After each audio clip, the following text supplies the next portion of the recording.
Le triple saut de Londres. Après 1908 et 1948, la capitale britannique commet l'exploit d'accueillir pour la 3e fois des Jeux Olympiques et l'excitation est à son comble aux dernières heures du parcours de la flamme porté par la légende du rugby britannique Clive Woodward.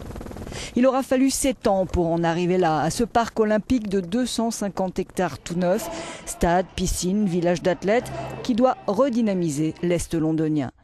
14 700 athlètes réunis dans 26 disciplines sportives, concourant pour un peu plus de 800 médailles.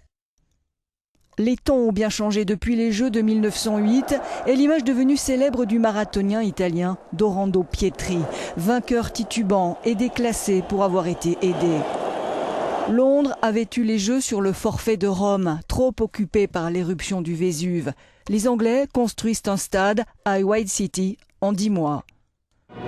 En 1948, Londres a été préférée à Lausanne. La guerre vient de s'achever, le climat est austère.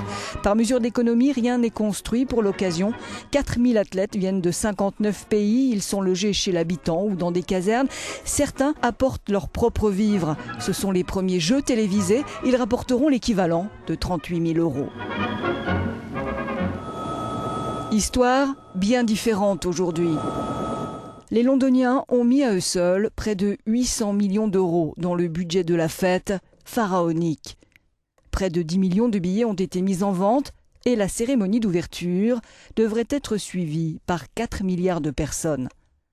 Un événement historique avec ses plus et ses moins.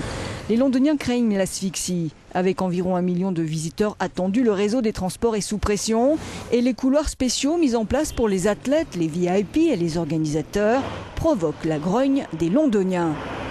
La flamme olympique, elle, a poursuivi imperturbable son chemin dans la capitale, portant avec elle l'esprit des Jeux.